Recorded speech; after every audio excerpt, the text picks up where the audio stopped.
I think it can be done. You can have audio outputs too, right? If you don't have that, you can put it audio. And this one only has a computer, so I would leave both of them on for this one, actually. We are paying for it. Hello? Change it. But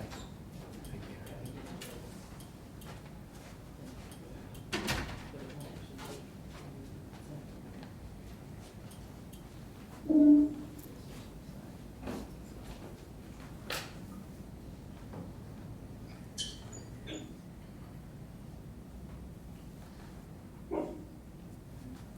3 people watching now, so there are people on Oh, there. Yeah. Maybe we'll start at 3:35 just to Okay. stragglers.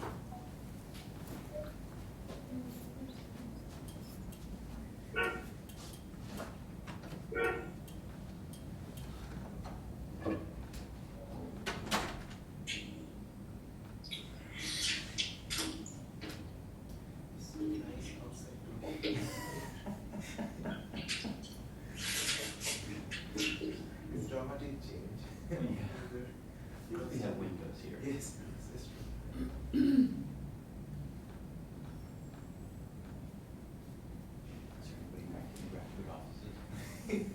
Yes, There are Kelly cookies. is there, Bahar is there. She's going to travel with Monday for our conference. Okay.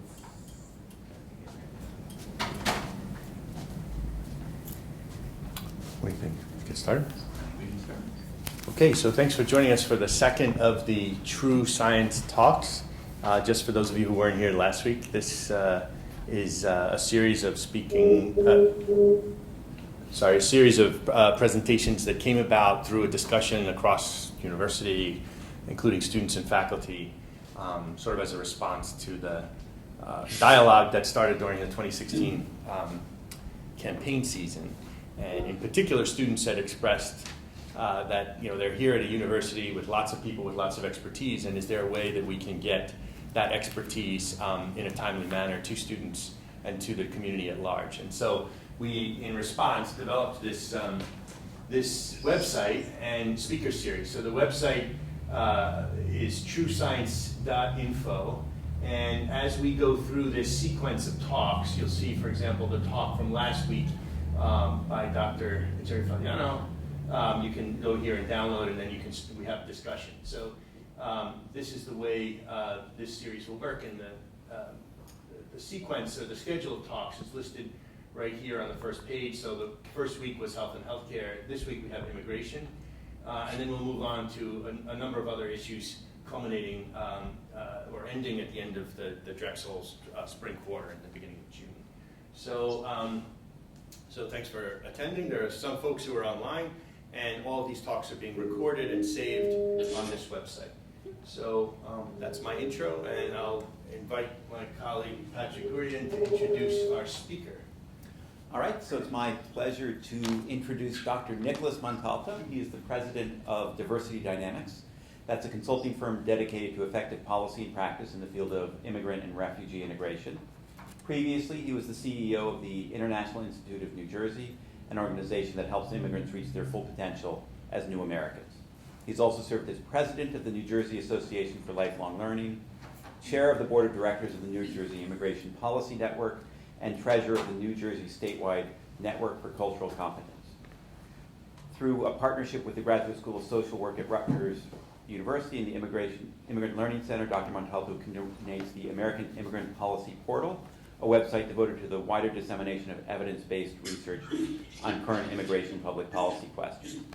Dr. Montalto holds a doctorate in American immigration and ethnic history from the University of Minnesota and is certified as a trainer by the National Center for Cultural Competence at Georgetown University. And in case you're wondering if there was any relationship between Dr. Montalto and Dr. Montalto, Dr. Montalto is indeed the father of our own Franco Montalto. So with that, I will turn it over to Dr. Montalto. Thank you very much for joining us this afternoon. Well, you're most welcome. Thank you for that kind introduction. And congratulations to those of you in the room for turning out late in the day on a Friday afternoon and a wonderful weather day.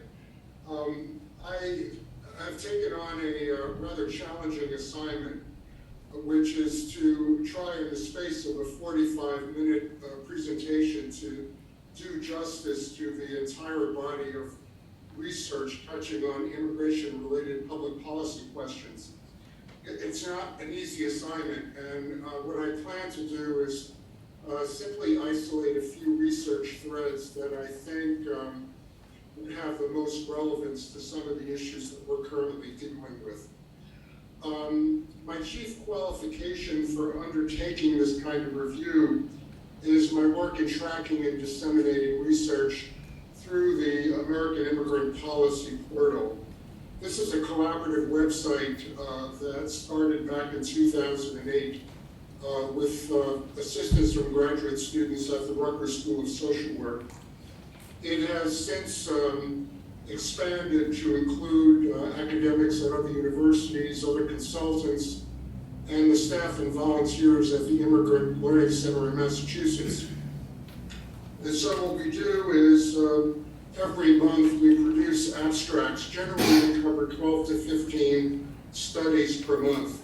But this entire body has now reached something like 1,500 abstracts on the site. We also publish a newsletter every month. And if any of you are interested in being added to that list, you can send me an email at the end of the presentation. I'll be happy to add you to the list. What I'm gonna, okay. It's not voting? We're not moving here.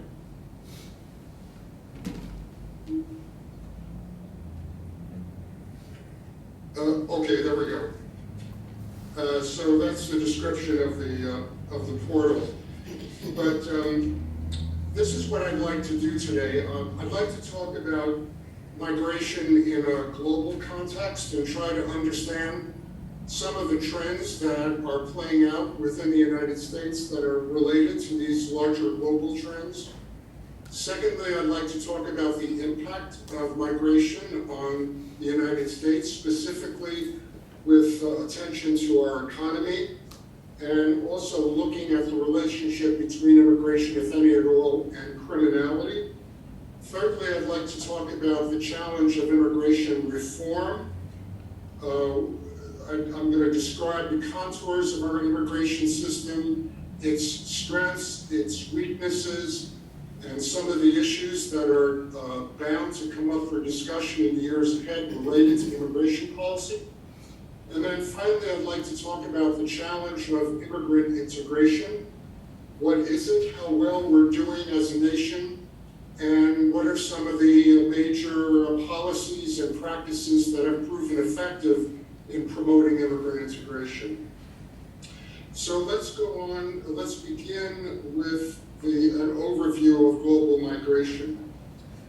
According to the last report from the UN Population Division, the number of international migrants, now migrants in the UN context are defined as people who have lived outside their home country for a period of 1 year or more. The number of migrants has risen from 173 million in 2000 to 222 million in 2010 to 244 million in 2014. So you can see there's been a steady increase. Well, what exactly do these numbers portend? Is there a real increase in the desire and the ability of people to migrate? Or are they simply a reflection of increases in global population? I mean, certainly to some extent, I would say they reflect world population growth. But they also probably say something about transformations in communication and transportation, which have made it easier for people to move from one place to another. Let's talk a little bit about the migrant demographic profile. Here I ask the question, are migrants the huddled masses as described in Emma Lazarus's famous poem on the base of the Statue of Liberty? Contrary to stereotype, the majority of the world's migrants, 157 million out of the 244 million, originated in middle-income countries, not low-income countries. So the two largest diaspora countries, in other words, countries with people living outside the boundaries of the home country, are India with 16 million and Mexico with 12 million, both countries defined as middle-income countries by the UN. Historically, it has always been the case that migration requires access to resources, so that the poor are usually locked in place, while those with some resources and the courage to start over migrate. I'd also like to point out that educational attainment, specifically years of schooling, have increased worldwide and are reflected in the migrant and immigrant population. Just to give you one example, in 1980 in the United States, 40% of all immigrants lacked a high school diploma. Only 19% had college degrees. By 2010, there were actually more immigrants with college degrees than those without a high school diploma, 30% versus 28%. Now, although you might assume that people with increased years of schooling would have an easier time integrating into society, that is not always the case because of the phenomenon of brain waste. Brain waste is a term that was coined to describe people who have college degrees earned in their home countries, but who are either unemployed or working in jobs that are not commensurate with their education and experience. And we have large numbers of people who fall into that category in the United States. In the state of New Jersey, for example, the Migration Policy Institute has enumerated over 100,000 immigrants who are suffering this problem of brain waste. I'd like to mention that two researchers associated with Drexel have done a lot of work in this area. I'm referring to Nita Fogg and Paul Harrington of the Center for Labor Markets and Policy, who several years ago published a series of studies on the brain waste problem throughout the United States. Now, there's been much discussion in the literature regarding the importance of immigration in reversing population declines. So let me just share with you a few statistics.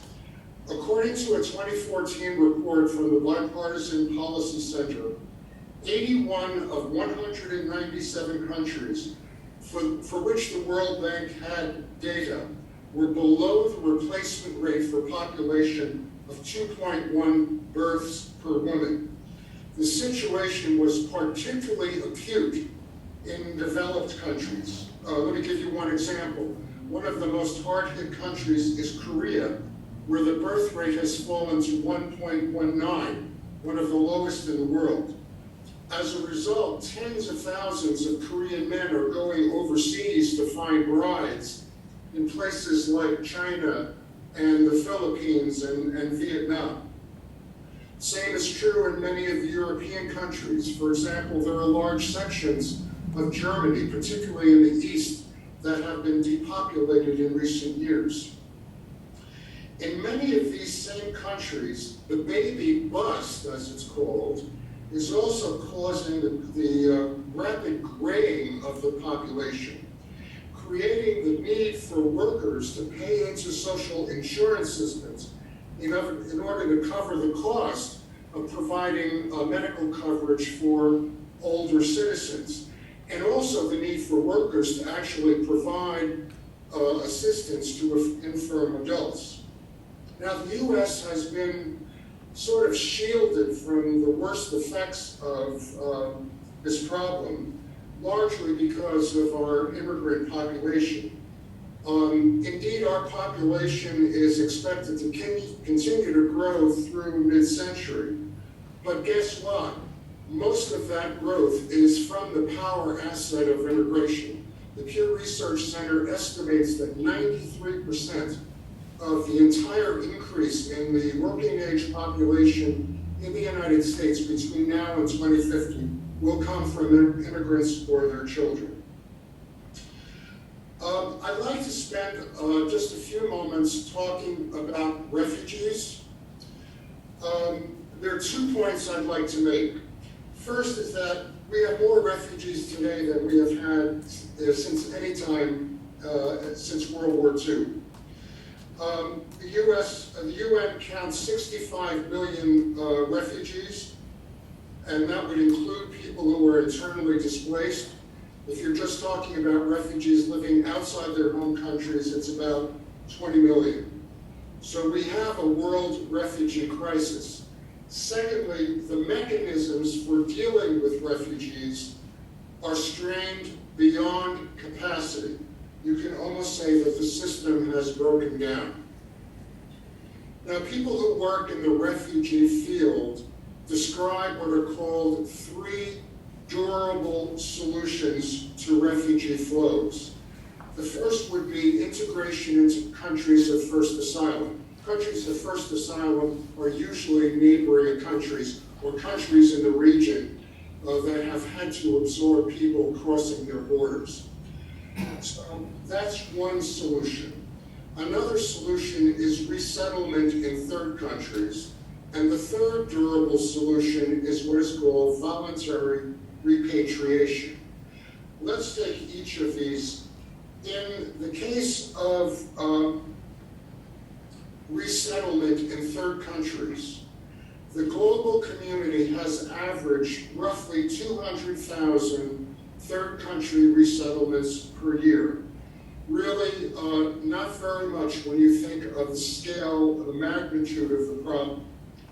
Voluntary repatriations have also slowed to a trickle. Catherine Newland did a study on this subject back in 2015 and found that that year showed the lowest number of repatriations of any year since 2000. And finally, in countries of first asylum, you have people being denied entry into local labor markets, and you even have situations where children are being denied an education. So what I'd like to suggest here is that the leadership of the United States is absolutely critical to finding new ways of dealing with this problem. Simply closing the door to refugees sets a terrible example and will only, I think, come back to haunt us in the future as an entire generation grows up without hope and opportunity. And let me just conclude this section on, the global view of the situation by talking about the intersection of migration and climate change. One thing is certain: people are displaced by a variety of natural disasters, famines, floods, earthquakes, pandemics. In last year, Susan Martin at Georgetown University pointed out that an average of 26.4 million people were displaced annually from 2008 to 2015 by various natural disasters. Now, how many of these people are actually experiencing the slow onset effects of climate change? And how will this subset of the migrating population grow in the years ahead if we don't control carbon emissions and slow the rise of world temperatures? We really don't know the answers to these questions, but climate change is likely to be an important factor in international migration in the years ahead.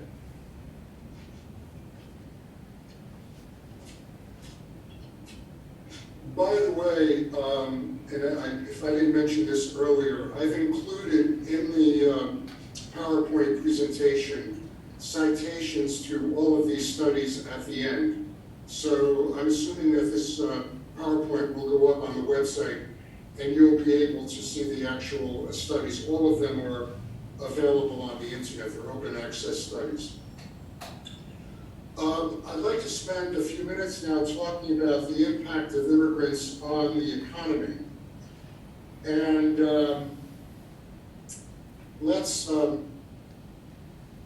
let me make a few points. First, I'd like to say that it's really hard, and here I'm just quoting the economists who have looked at this question, it's really hard to isolate immigration as an independent variable in economic analysis. So, that being said at the outset, you can't assume that correlation is causation. But when you see a lot of correlation, you begin to suspect causation. So let me just give you an example.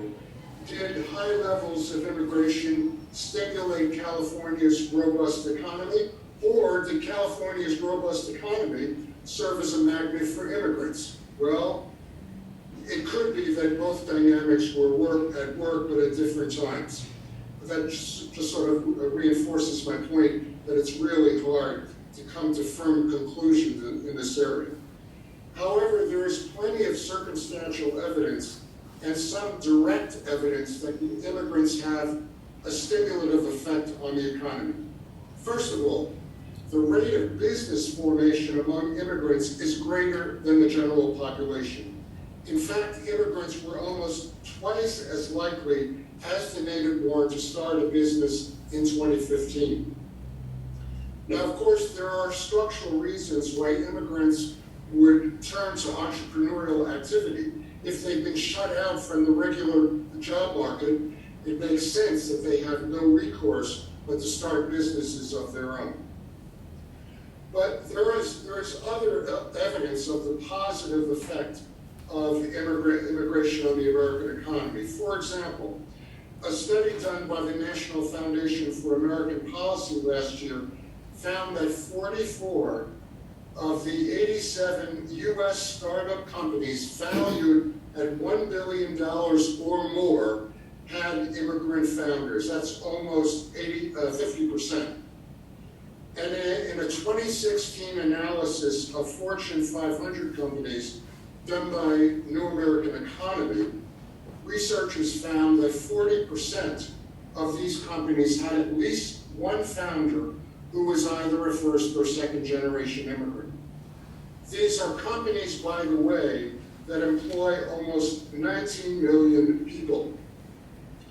Immigrants are also highly active as inventors and are overrepresented among people granted patents in the United States. Well, is this overrepresentation of immigrants just a statistical fluke, or do immigrants truly have some sort of an entrepreneurial bent that enables them to identify business opportunities, open their businesses, and create jobs not only for themselves, but for other Americans? There was a very interesting article that appeared last year in Harvard Business Review. The researchers attempted to understand the entrepreneurial success of immigrants. I don't have time to give you the details, but they performed an experiment which seemed to suggest that people with cross-cultural experiences, not only immigrants, but Americans who have lived overseas for extended periods of time, are better able to identify promising business ideas. Very interesting piece of research. Well, of course, we have to be careful not to overstate or exaggerate the role of immigrants in the economy. Just to give you an example, the National Academies of Science published a report entitled The Economic and Fiscal Consequences of Immigration last year. And they referenced the high rates of patenting activity and said, well, that makes sense because there are many more immigrants who are involved in the sciences and engineering, so we shouldn't read too much into that. However, the 22 economists and other social scientists who did this analysis came to the conclusion that on the whole, immigrants have had a great positive impact on the overall economy. We also know that the concentration of immigrants in specific industries may help to explain the success of those industries in the United States and in the global marketplace. Let me give you an example. A few years ago, researchers at George Mason University examined the role of immigrants in the pharmaceutical industry, and they found that 33% of the R&D workforce and 40% of the scientists were immigrants. Another example, although immigrants constitute 13% of the overall American population, they represent 28% of physicians and surgeons. And if you look at rural and underserved areas of the United States, the percentage of immigrants serving as GPs and pediatricians are quite high. So you can see that immigrants loom quite large in the medical profession. What about immigrants working on the lower rungs of the economic ladder? Here again, you see patterns of concentration, especially in the jobs that most native-born people are unwilling to do. Immigrant clustering is greatest in construction, food service, agriculture, warehousing, private households, and in the accommodation industry.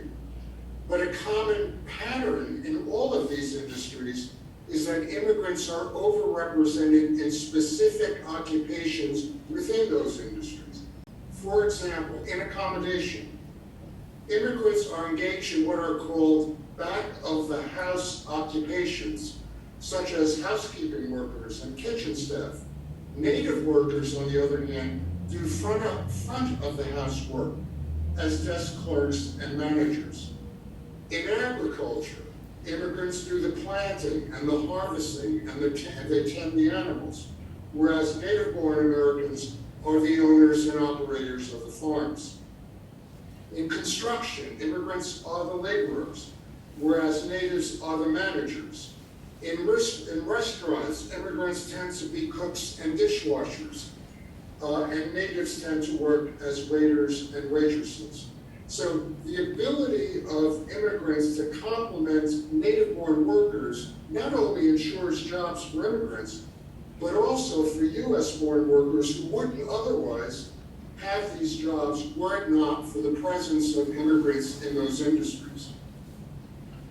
Now, what about the headline question of whether immigrants take jobs away from native-born workers or whether they lower the wages of natives?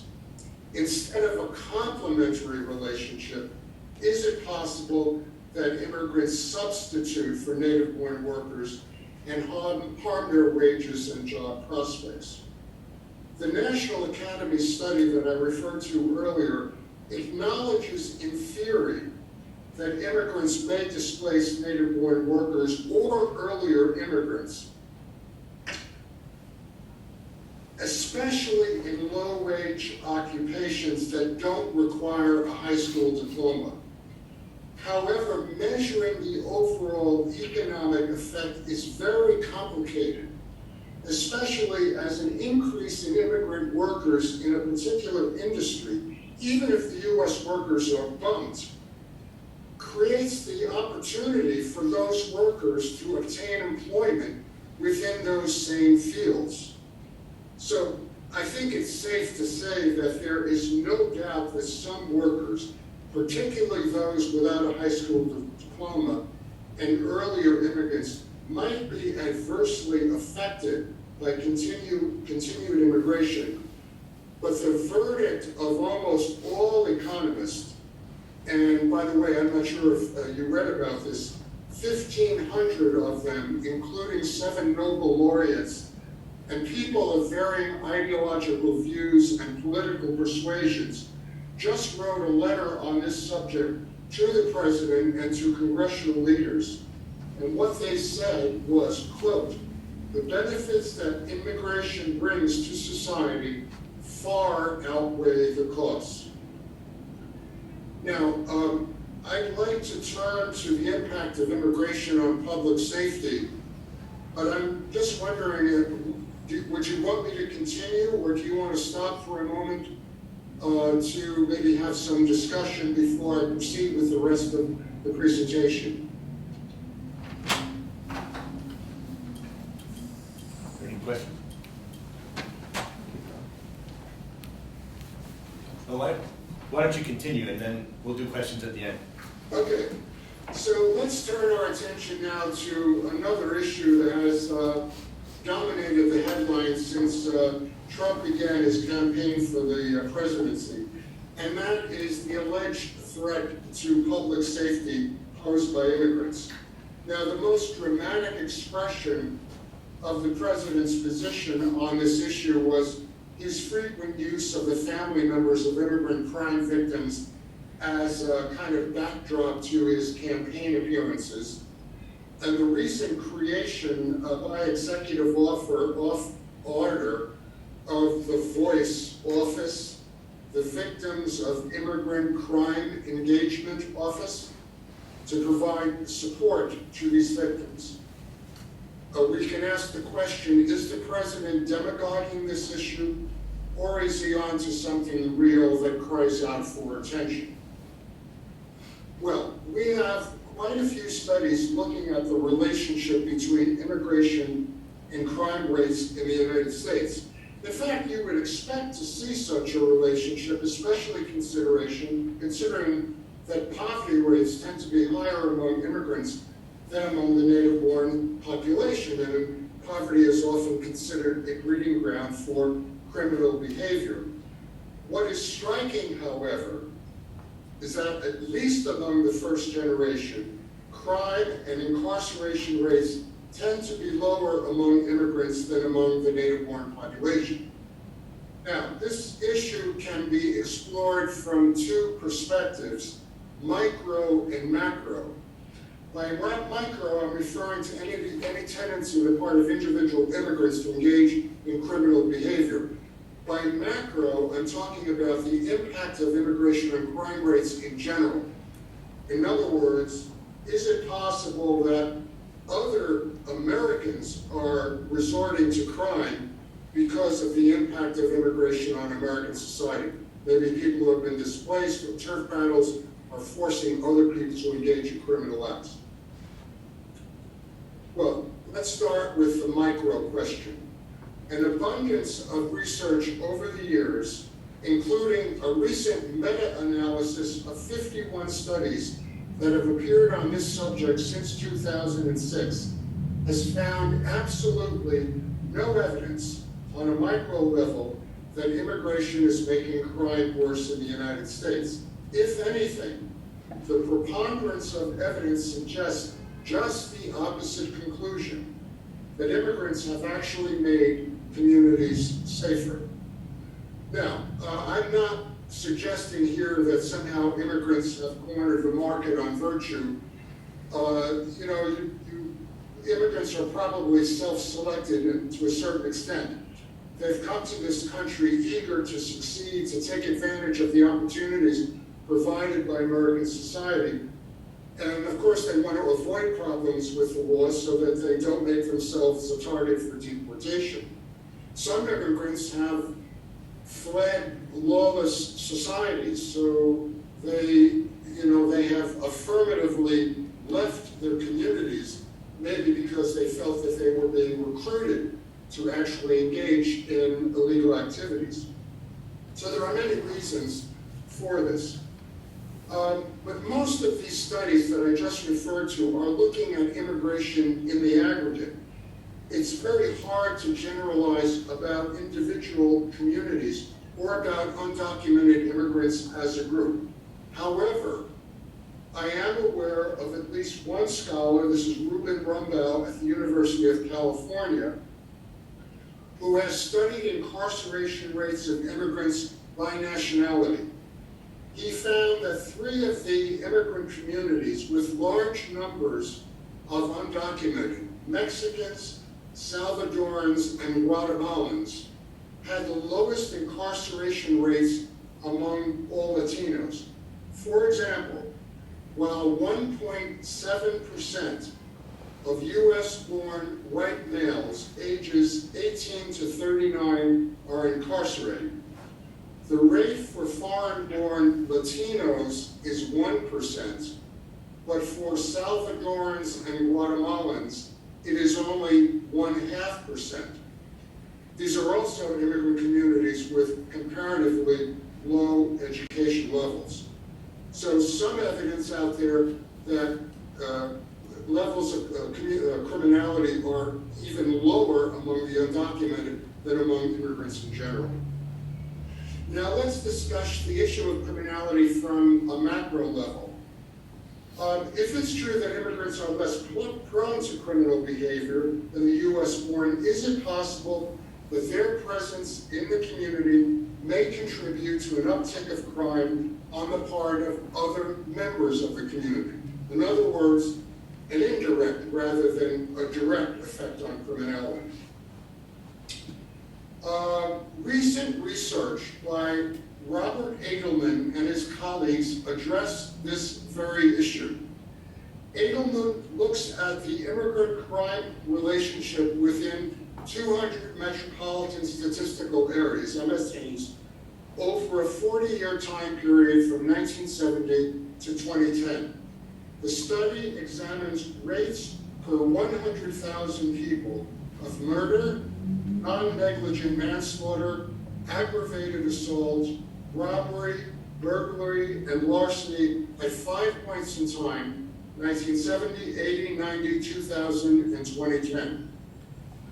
The results show that, and I quote, the presence of immigrants consistently helped to decrease violent and property crime in U.S. metropolitan areas.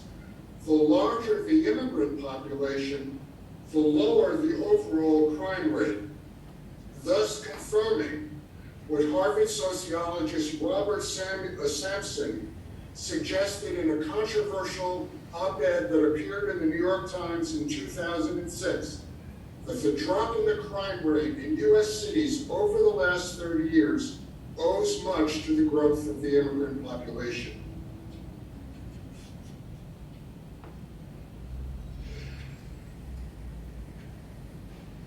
Oh, so sorry, I forgot to advance the PowerPoint as I was talking. And anyway, here are the points that I just made.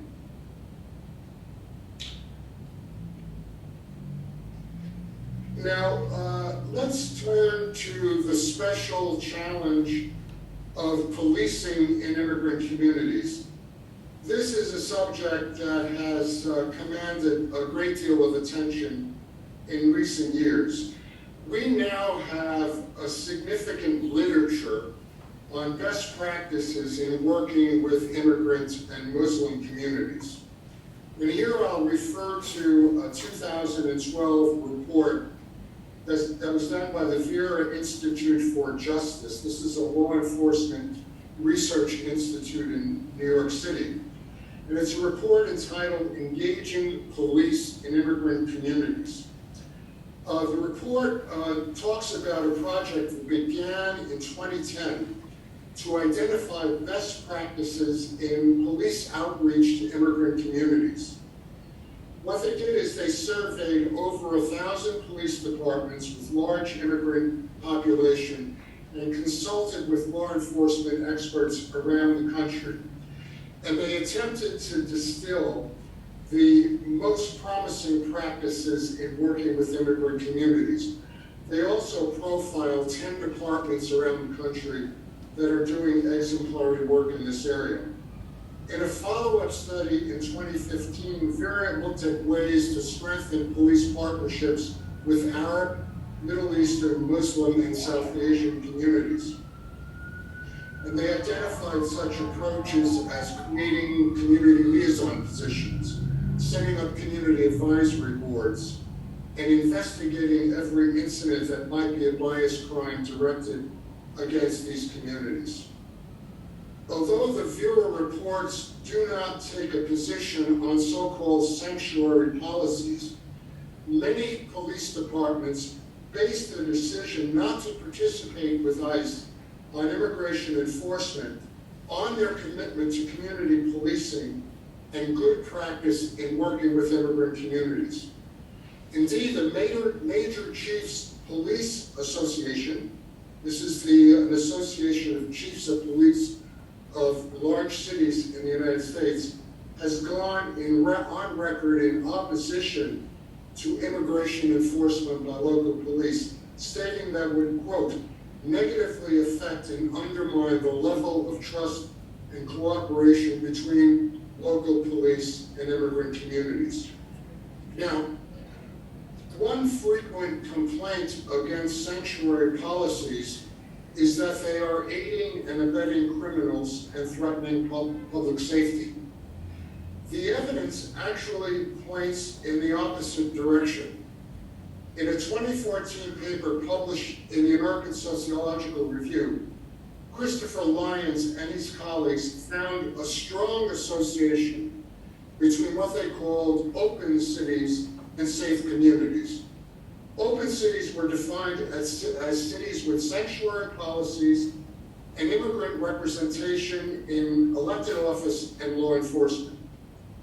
A similar conclusion was reached by Tom Wong of the University of California in a paper just recently published by the Center for American Progress.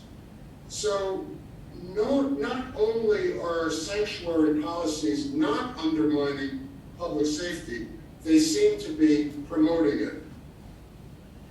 Another interesting perspective on this issue is provided by Karthik Ramakrishnan and his colleagues, also at the University of California, who broadened the analysis to include both sanctuary cities, as well as cities that have gone in the opposite direction and passed restrictive legislation targeting undocumented immigrants.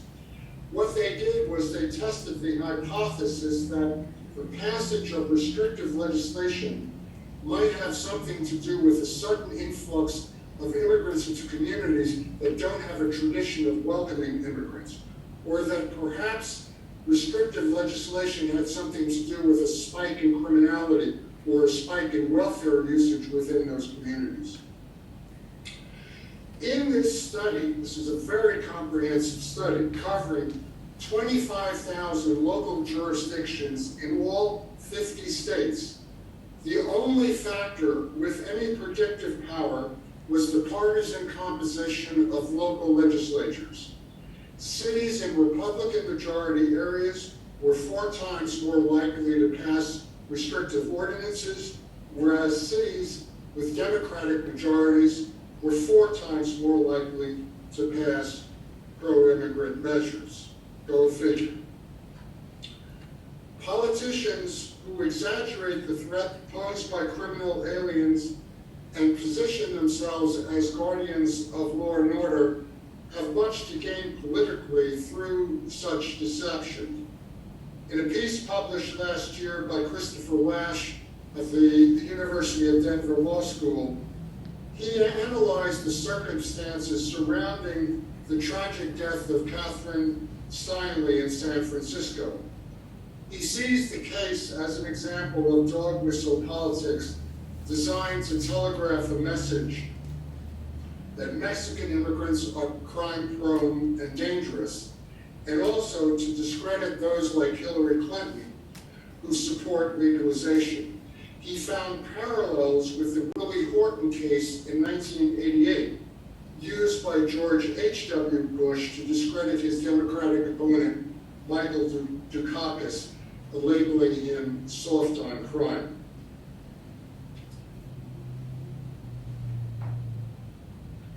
I'd like to now move into the realm of immigration policy. According to the International Organization for Migration, a key goal of immigration policy should be to manage migration for the benefit of all. This is an important principle because if the general population feel that the government has lost control over the borders, or if they feel that immigration is being managed to enhance narrow interests rather than the broad public benefit, we are bound to lose public support for sound immigration policy. What I'd like to do is simply call attention to all of the issues that I believe are deserving of some attention by lawmakers. This slide shows all of the aspects of immigration policy that might be addressed in a comprehensive approach. So, for example, overall numbers is an issue. What criteria should be used in allowing people to qualify as immigrants? What is the role of family ties? What is the role of the economy in making those determinations? Refugee and asylee policy, diversity issues. How do you control the borders to prevent illegal migration? What do you do about interior enforcement? Recognizing that almost 40% of the undocumented population today consists of people who entered the country legally and overstayed their visas. What about temporary or guest worker provisions? For example, the H-1B program would fall into this category.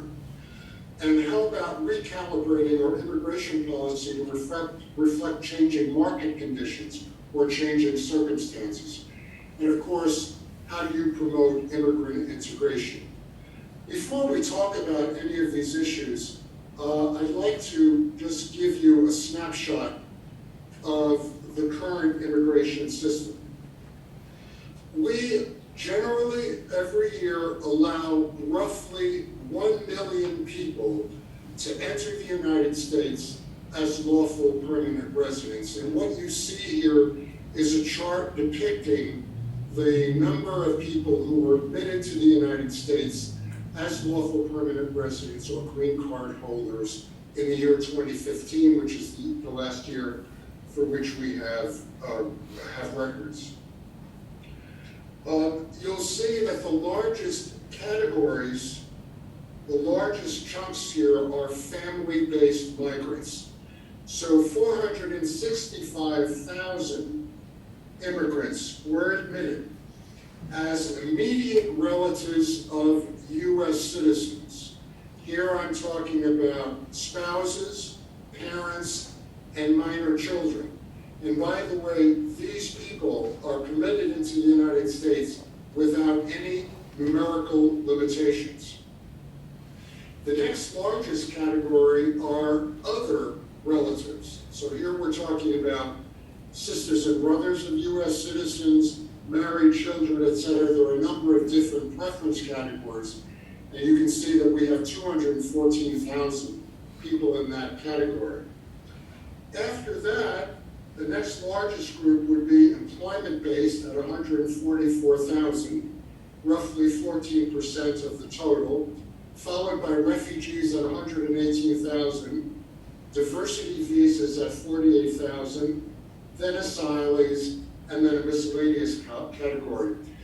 Just a brief word about the refugee category. The numbers that you see here, the 118,000, are somewhat inflated by Cuban entrants. Until last year, we had something called the wet foot, dry foot policy, which enabled Cubans to enter the United States without too much restriction, as long as they set foot on U.S. territory. So of that 118,000, there are 48,000 Cubans. The actual number of refugees from around the world was 70,000. And I'd like to also say a quick word about the diversity visa program, what's often called the Green Card Lottery. This is a program that was established in the late 80s. It was a pet project of the late Senator Ted Kennedy, who was looking for a legal way to allow the Irish to emigrate to the United States. There are only 2 requirements to participate in the lottery. You have to be a high school graduate, and you have to come from a country that has had fewer than 50,000 immigrants to the United States over the prior 5 years. So for example, Chinese, Mexicans, and Indians are not eligible to participate, but just about all Africans are. And in fact, Africans receive a disproportionate amount of the diversity visas, about 50% of the total. You should know that during the 1 month that people are allowed to apply, this occurs in the fall of every year, last year we had 14 million applications for these diversity visas. Let's return to the list of all the various facets of immigration reform. Certainly, overall numbers is a major consideration. I don't know if you follow this, but two senators, Perdue of Georgia and Cotton of Arkansas, submitted legislation to reduce the number of new immigrants per year to 500,000 annually. When they were confronted with research showing the important role played by immigrants in meeting labor needs and the overall economic benefits of immigration, Cotton said, quote, "Only an intellectual could believe something so stupid." This legislation will likely spark a much dissension within the ranks of the Republican Party, much in the same way that healthcare legislation exposed a rift in the party. Another big issue is criteria for admission. As you saw a moment ago, only about 14% of green cards are conferred based on economic considerations. And bear in mind that that 14% isn't really a true number, because it also includes the immediate family member of the principal applicant. So the true number of people who are admitted because an employer has petitioned for them is quite low. And also bear in mind that of these 140,000 employment-related visas, only 10,000 are given to people in lower skilled occupations. And by the way, if you want to know why we have such a large population of undocumented immigrants, you have to go no further than looking at the limitation in our current immigration system against lower skilled workers migrating to the United States. People often talk about getting in the back of the line. Well, truth be told, there isn't much of a line for this type of worker. So a major issue going forward is the extent to which we should scale back on family migration in order to increase slots for economic migrants. I would say that there seems to be a consensus among most economists that we need to do much more to attract talent from around the world. In the 2013 iteration of immigration reform legislation, diversity visas and family preferences for the siblings of U.S. citizens and adult married children were discontinued in order to open up spaces for more economic migration. Comprehensive immigration reform proposals usually include a pathway to legal status for undocumented immigrant. The issues here are how punitive should the program be, how many hurdles people will have to jump over in order to qualify, and whether the pathway will go all the way to citizenship, or will it stop just at legal status and work authorization. Of course, there are many people who will oppose legalization at all costs, considering it a reward for lawbreakers and an incentive for future illegal migration. However, several studies point to clear economic and other benefits from legalization, including an increase in average earning for legalized immigrants, an increase in consumer spending that will stimulate larger activity within the economy, including creating new jobs for native-born Americans, and then, of course, reducing the risk of tearing families apart, especially families that have resided in the United States for many, many years. Well, we don't have the time to get into all of these issues in great depth. Maybe we can spend some time in this in the Q&A, but I want to just spend a few minutes on the challenge of immigrant integration. I've referred to immigrant integration as one aspect of comprehensive immigration reform, but it's truly a whole of society responsibility. There are many actors that have to be engaged in the process of immigrant integration. It's something that's often overlooked in the discussion of immigration, but it may be one of the most important challenges that we face as a nation. There are many definitions of immigrant integration. Some of them are rather controversial and reflect the value system of the person that's proposing the definition, but I prefer this very simple one. Integration is the full participation of immigrants in the social, cultural, economic, and political life of a larger society. The advantage of this definition is that it's multidimensional. It calls our attention to the fact that integration has to occur in various domains. It also allows us to measure the progress we've made in integration by focusing attention on the word participation, which is a quantifiable word. Well, why is immigrant integration important? Well, for any number of reasons. When immigrants are marginalized, they're unable to fulfill their full economic potential, which hurts not only immigrants, but also people in the larger society who fail to reap the full advantage of immigrant skill of labor. Lack of integration also means lack of social cohesion, which fuels social alienation and intergroup tensions. As Lincoln said, a society divided against itself cannot stand. And finally, the U.S. is supposed to stand for a set of principles, and we have a devotion to a common creed. These are the principles enshrined in the Bill of Rights and the Constitution. If immigrants don't support these principles, or if native-born Americans don't live up to them and impose some kind of ethnic, racial, or religious test for full membership, then I think we are abandoning the values that have inspired and guided Americans for generations. So let me just ask a very important question. How well is the U.S. doing in integrating its immigrants? I'm going to give you two very quick answers to this question. The first comes from a 2015 study done by the National Academies of Sciences entitled The Integration of Immigrants into American Society.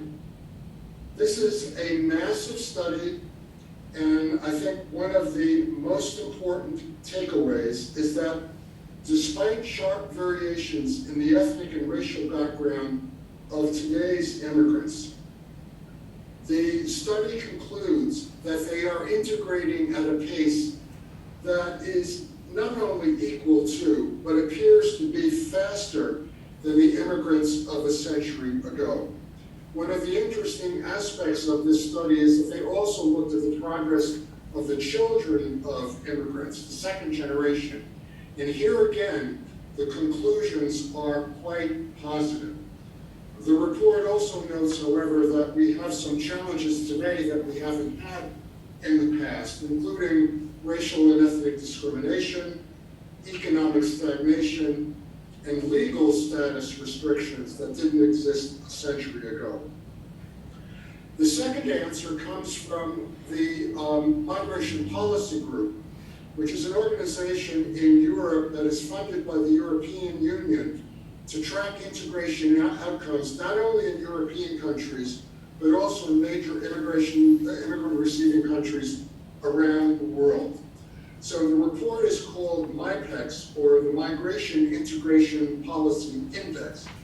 It looks at 8 policy areas and has 167 different indicators.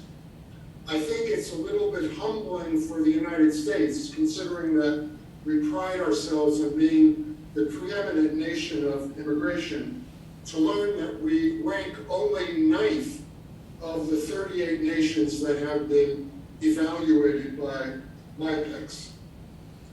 Number 1 country is Sweden, number 2 is Portugal, and Germany is breathing down our back at number 10. The US score was dragged down by a number of factors, including the high cost of filing a citizenship application here, $680 per person compared to an average of $300 in the other 38 countries. The large numbers of immigrants in the United States working in low-wage occupation occupations, and of course, the large number of undocumented people in the country. So, final point I'd like to make is that we now have quite a body of literature discussing effective policy and practice in the area of immigrant integration. I give you a link to two websites here. One is the website of the National Center for Immigrant Integration Policy of the Migration Policy Institute, and the other is the website of an organization called Cities of Migration, which is based in Canada, which showcases best practices all over the world in integrating immigrants. So I am breathless. I'm sure you're tired listening to me. I hope you found this quick review of research in this area to be helpful. I think it's important in this time of heated rhetoric on immigration-related questions to remember that we've learned a great deal over the last 15, 20 years from the research community. And these findings need to be tapped as we look at policy and practice in immigration-related areas. So I look forward to listening to your comments and trying to the best of my ability to handle any questions you might have. Or if I can't answer them myself, I can try to look them up and get back to you later.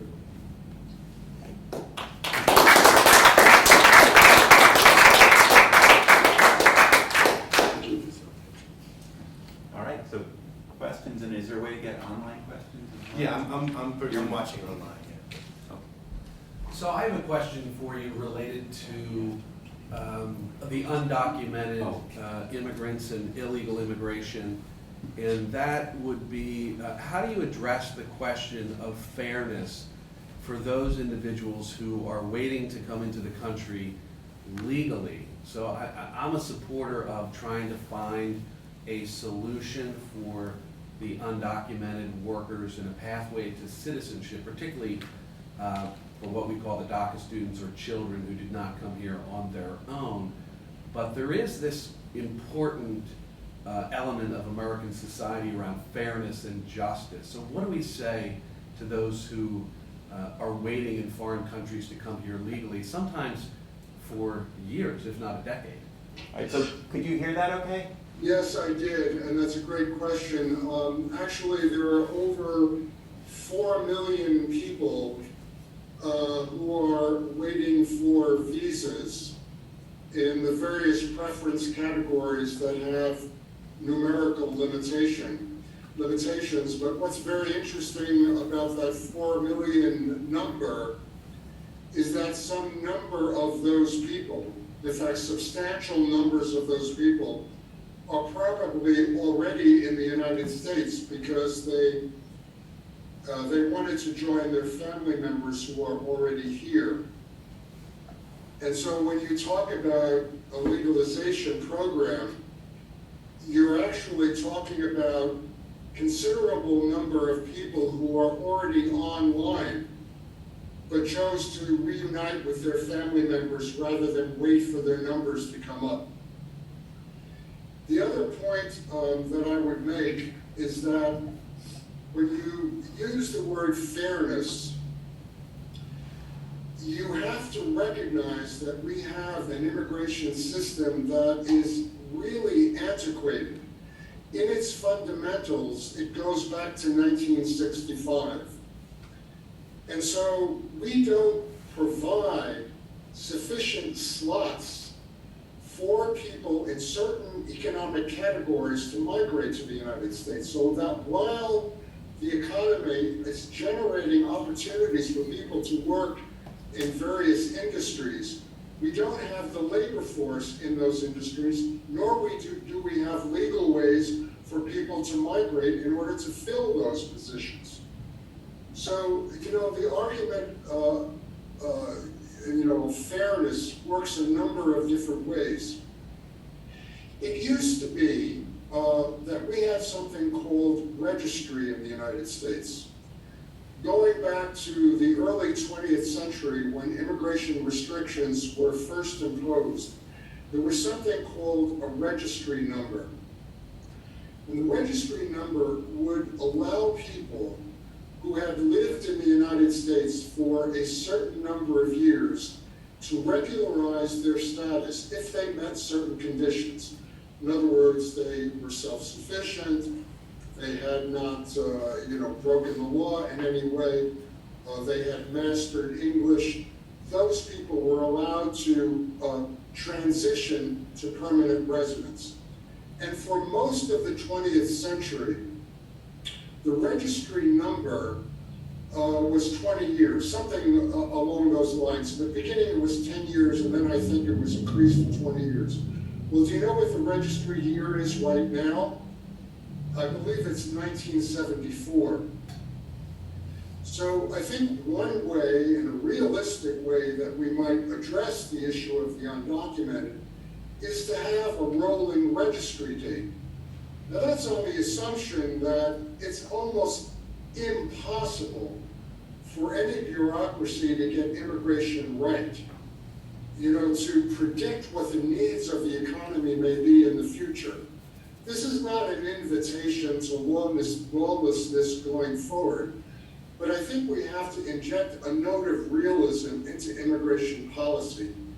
You never get it absolutely right, but some combination of sound immigration policy and addressing the issue of the undocumented in the United States would lower numbers to a level that I think would be tolerable.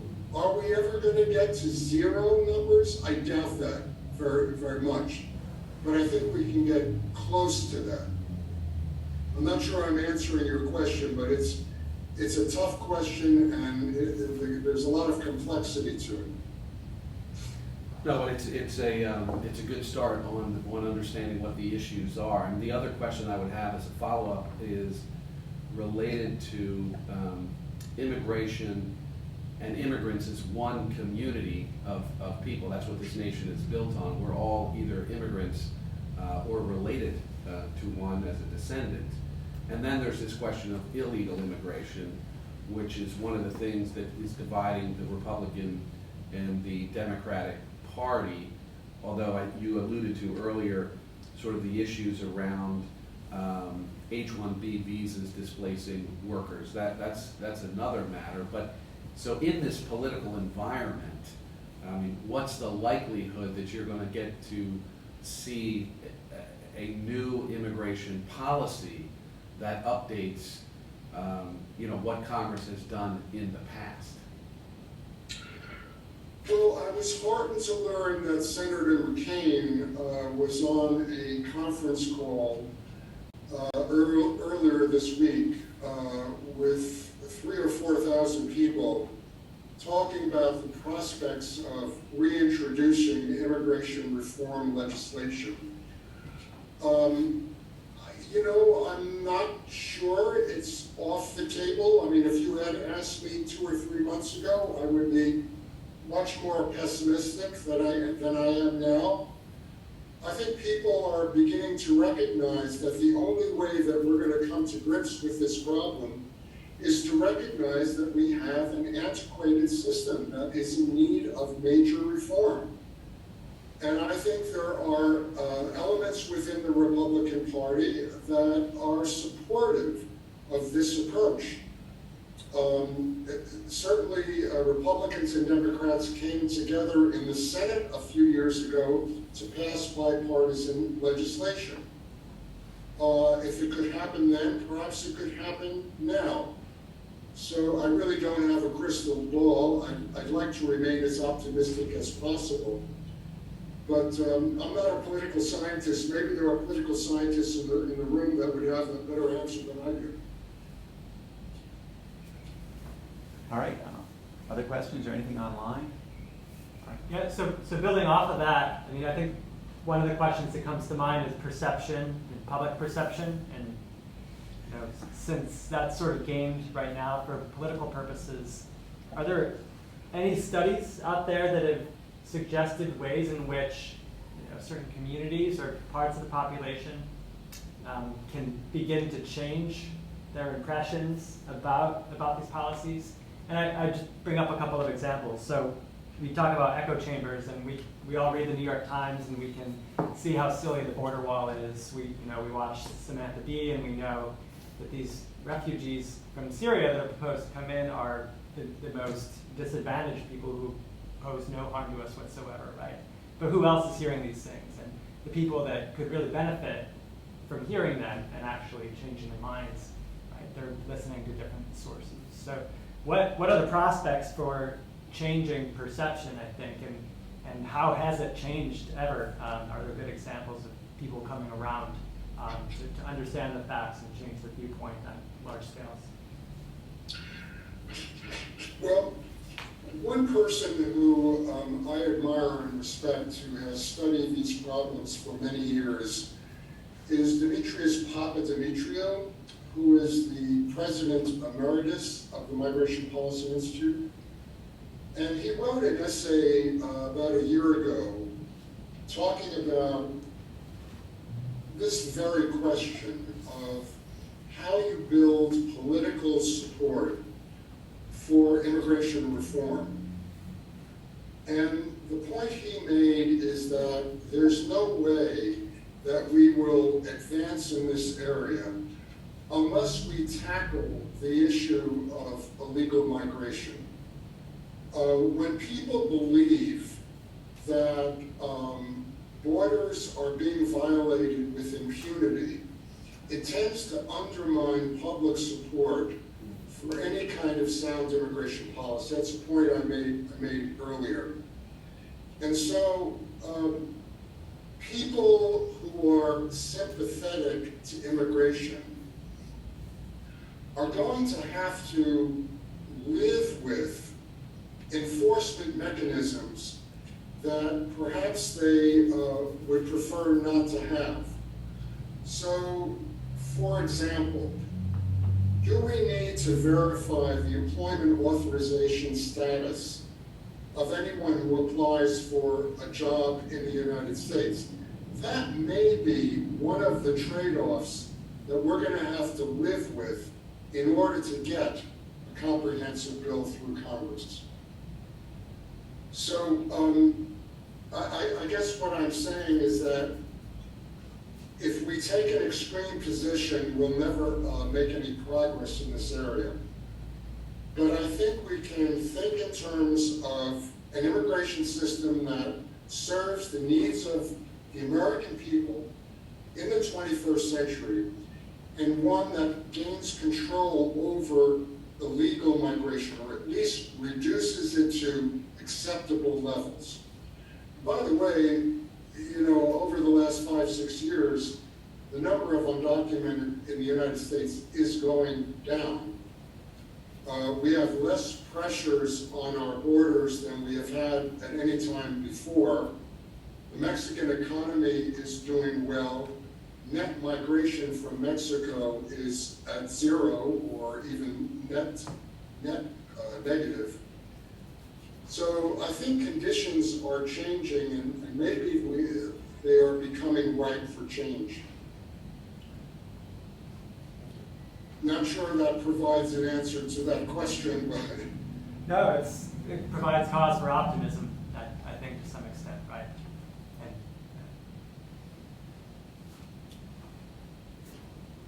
Anything? I have a question. It's how, if you compare this period to periods in the early 20th century when there was, when I guess politicians succeeded in ending a lot of forms of immigration, what's the historical context? Is this the same? I mean, it's obviously not the same debate, but is it? Were the nativist tendencies stronger 100 years ago than they are now in sort of populist movements, or vice versa? Well, that's also a great question. You certainly had tensions in the early 20th century between pro-immigrant and anti-immigrant elements. But I think the ideological context was quite different then. I think the racist component to immigration policy was probably stronger in the late 19th and early 20th century than it is now. You know, especially considering that the opposition was focused on immigrants from Southern and Eastern Europe, but we were barring migration from Asia in its entirety. So it was a very different kind of context. So I think the situation is a little bit different today.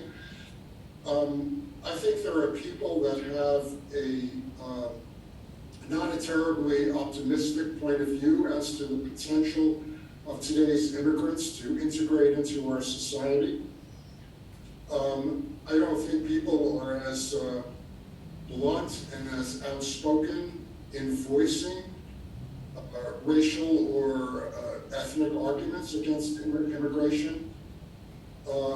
They usually couch their opposition in cultural terms, that somehow migrants today are not able, they don't fully subscribe to the principles that made this country great.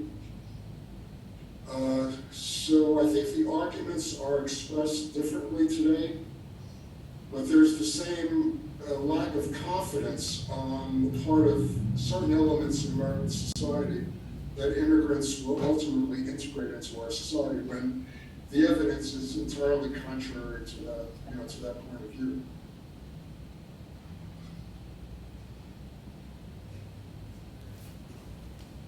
Close here. Yeah, just no other questions. All right, well, thanks so much, and please join me.